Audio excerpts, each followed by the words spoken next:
Let us see two other phenomena of gene expression regulation, and these are signal integration and combinatorial control.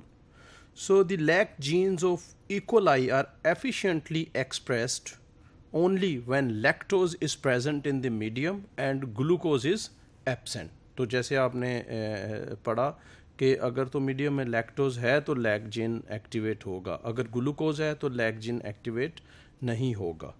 The two signals are communicated to the gene through separate regulators. One is activator and the other is a repressor.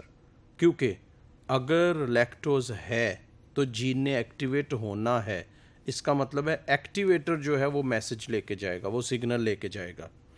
अगर इसमें glucose है तो उस gene ने activate नहीं होना, तो फिर एक रिप्रेसर जो है वो ये सिग्नल लेके जाएगा. In multicellular organisms signal integration is used extensively. ये जो सिग्नल्स, डिफरेंट सिग्नल्स आ रहे हैं, इनको इंटीग्रेट किया जाता है.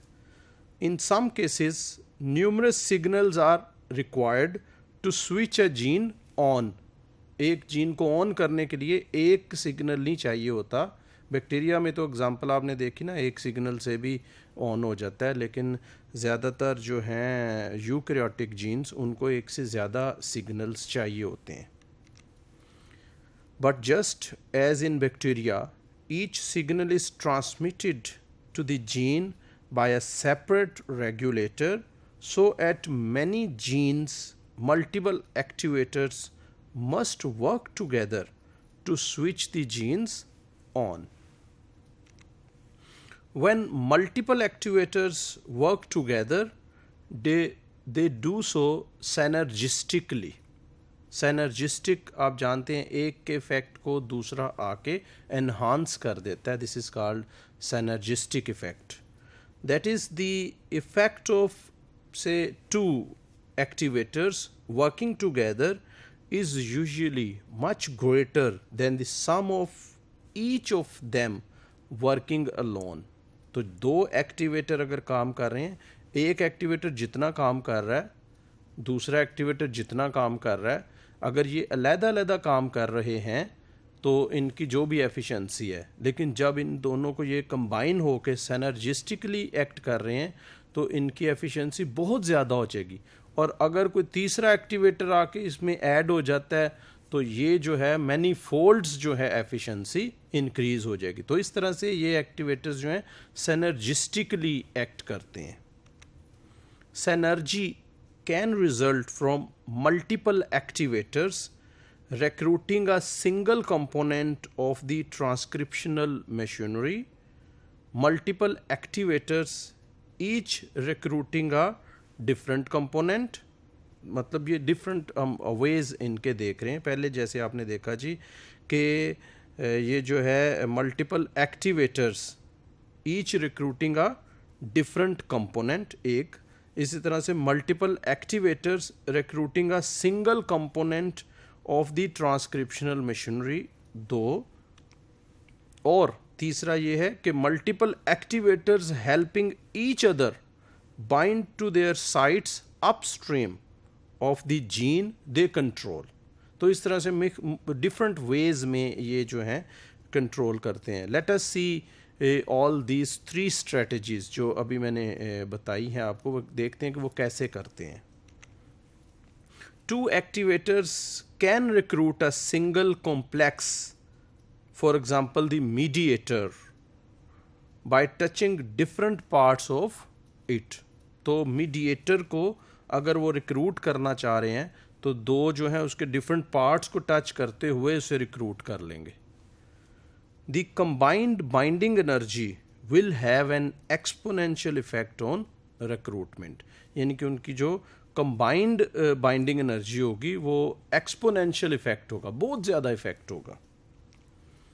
Synergy can also result from activators helping each other bind under conditions where the binding of one depends on the binding of the other. इस तरह से भी सिनर्जी जो है वो हेल्प कर सकती कि एक की बाइंडिंग दूसरे की बाइंडिंग को इफेक्ट कर रही है. This cooperativity can be seen in bacteria whereby the two activators touch each other when they bind their sites on DNA. But it can work in other ways as well. For example, one activator can recruit something that helps the second activator bind. तो पहला activator कुछ चीज़ को recruit कर देता है और जिसकी वजह से फिर दूसरा एक्टिवेटर भी बाइंड हो सकता है. The different ways activators help each other bind DNA include classical cooperative binding, एक classical cooperative binding है. दूसरा recruitment of a modifier by one activator to help a second bind, and binding of one activator to nucleosomal DNA uncovering the binding site for another. तो ये जो हैं मुख्तलिफ ways हैं by which ये एक दूसरे के साथ cooperative behavior show करते हैं या cooperativity show करते हैं. So here you can see कि ये एक A एक्टिवेटर है, ये B है, ये दोनों मिल के कंबाइन हो सकते हैं जब ये एक दूसरे को टच कर रहे हों. इसी तरह एक और केस में इसमें देखें कि ये जो है ये एक कोई कॉम्प्लेक्स है या कोई फैक्टर है और ये फैक्टर उतनी देर तक रिक्रूट नहीं हो सकता जब तक इस फैक्टर की दोनों साइड पे दोनों एक्टिवेटर्स जो हैं वो टच ना कर रहे हों. तो ये दोनों एक्टिवेटर्स इसको टच करते हुए इसको बाइंड करवा रहे हैं.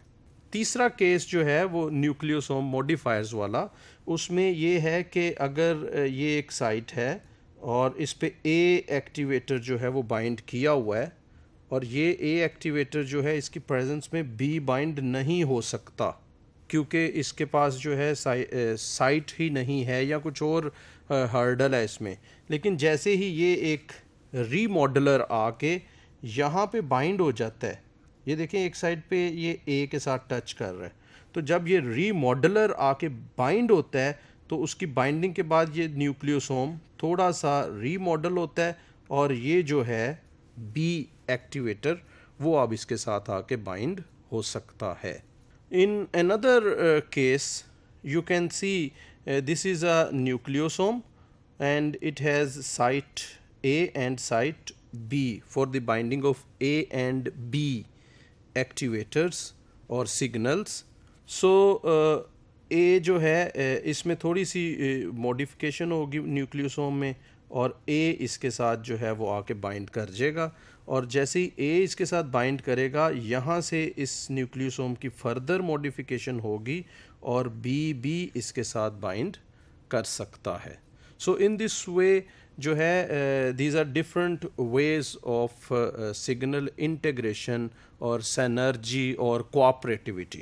Synergy is critical for signal integration by activators. Consider a gene whose product is only needed when two signals are received. Each signal is communicated to the gene by a separate activator. The gene must be efficiently expressed when both activators are present, but be relatively impervious to the action of either activator alone. तो अगर एक activator आके इस पे effect कर रहा है तो दिस जीन इज़ इम्परवियस, इस पे कोई असर नहीं होगा. लेकिन जब दोनों एक्टिवेटर्स आके कोऑपरेटिवली इफ़ेक्ट करेंगे तो ये जो है एक्टिवेट होगा.